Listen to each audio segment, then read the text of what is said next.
اس امت محمدیہ صلی اللہ علیہ وسلم کی جہاں بہت ساری فضیلتیں ہیں، اس میں خصوصیت یہ بھی ہے کہ اس امت کی جسمانی قوت بھی کم اور اس امت کی عمریں بھی کم.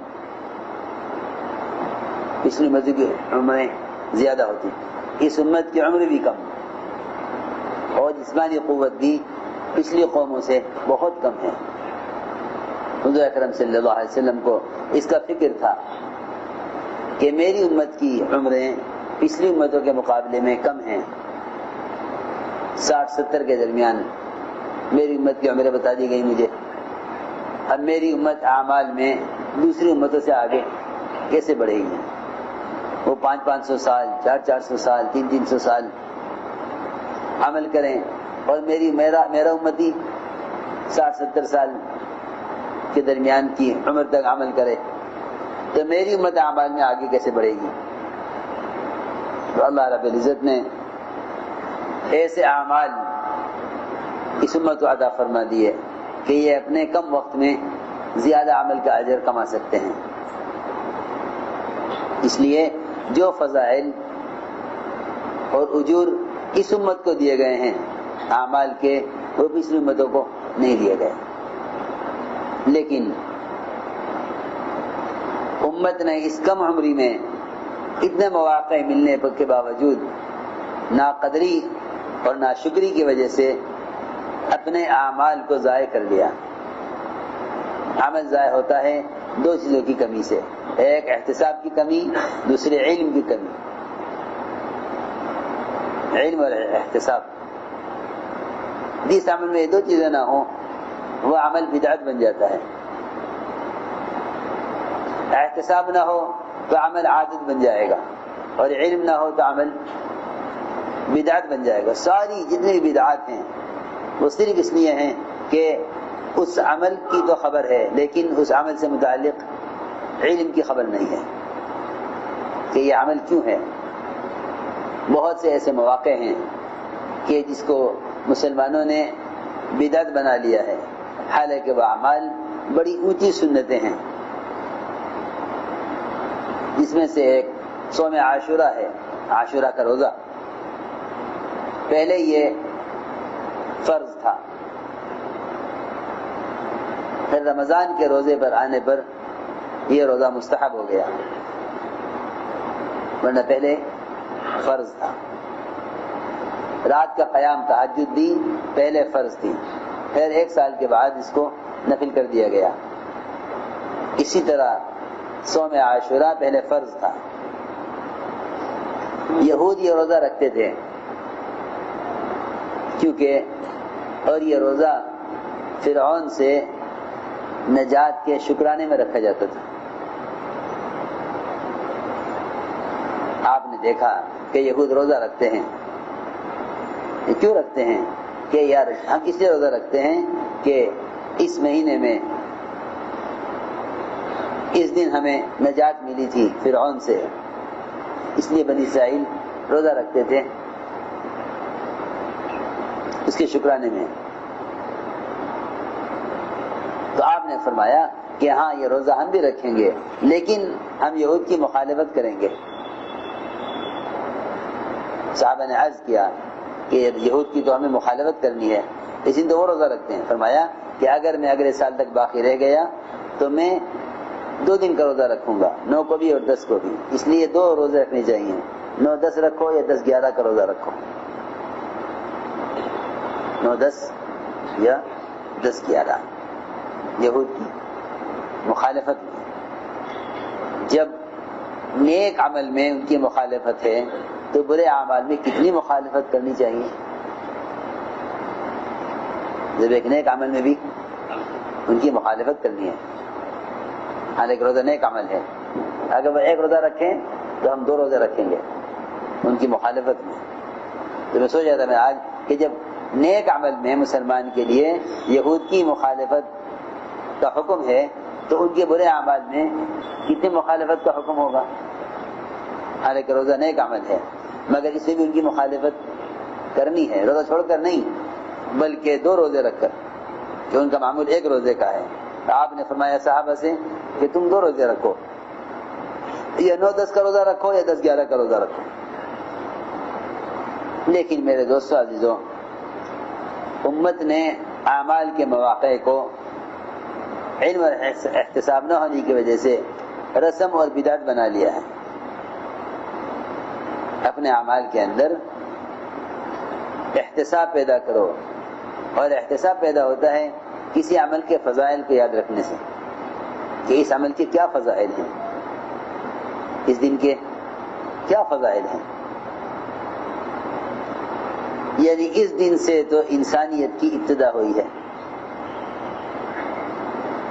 انسانیت کی ابتدا آدم علیہ السلام میں روح پھونکی گئی ہے، وہ اسی دن.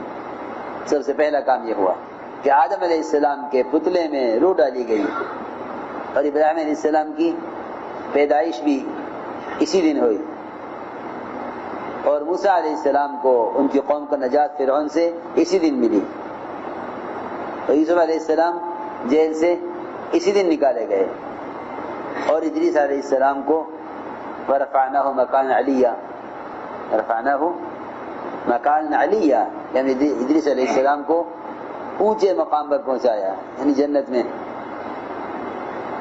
سورج کی تپش کو کم کرایا تھا دعا کرا کے کہ فرشتہ جو سورج پر مسلط متعین ہے وہ اس کی گرمی کو کیسے برداشت کرتا ہوگا جب اتنی دور رہنے والے انسان اس کی گرمی سے پریشان ہیں.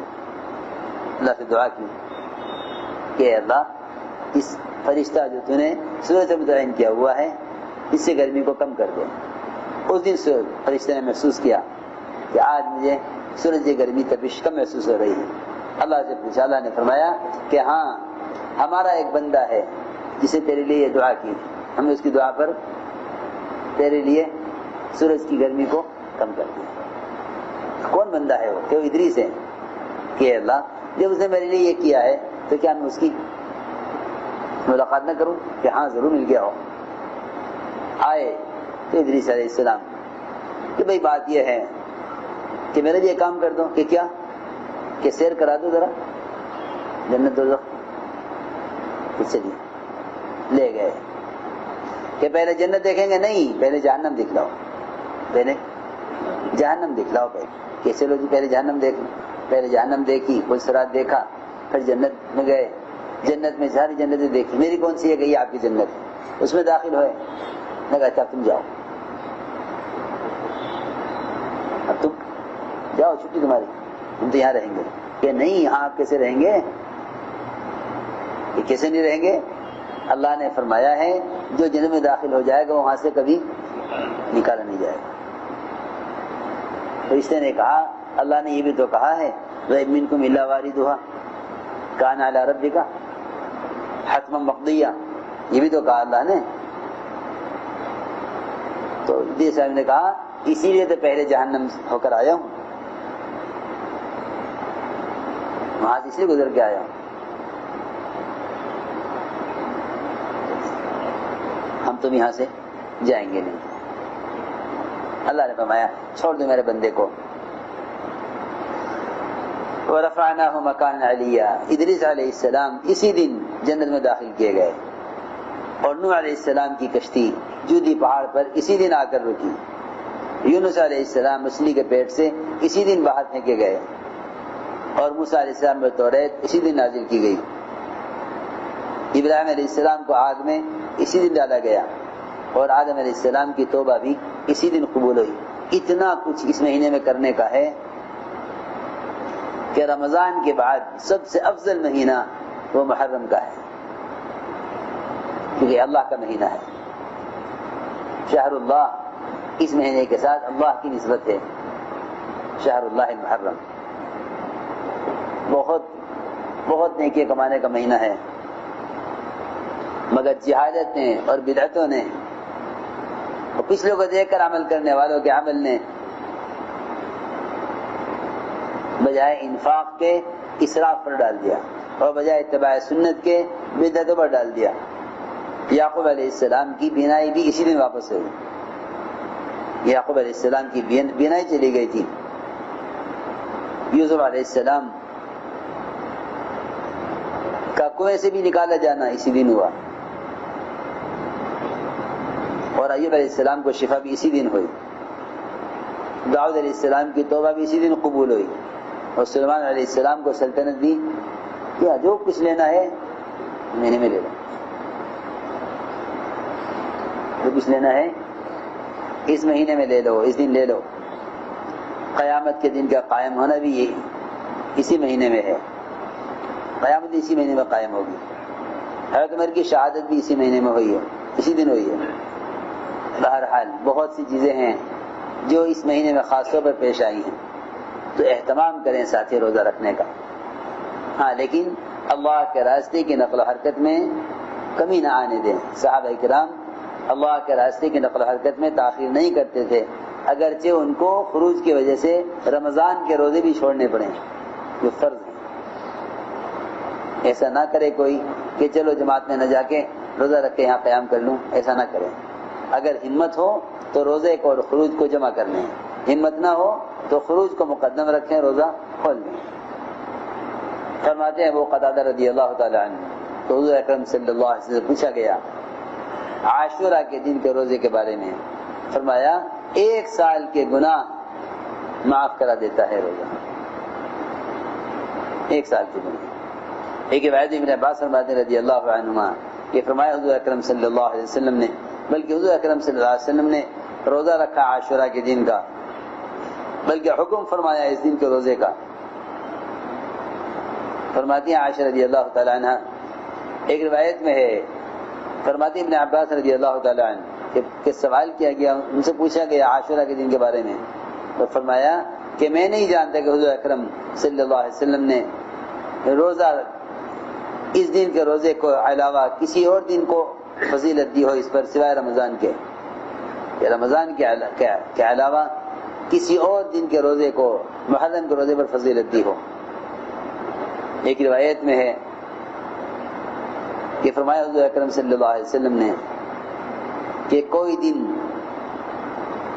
روزہ رکھنے میں عاشورہ سے افضل نہیں ہے سوائے رمضان کے مہینے کے۔ سب سے افضل روزہ رمضان کا مہینہ یا عاشورہ کا روزہ ہے، رمضان کا روزہ یا عاشورہ کا روزہ۔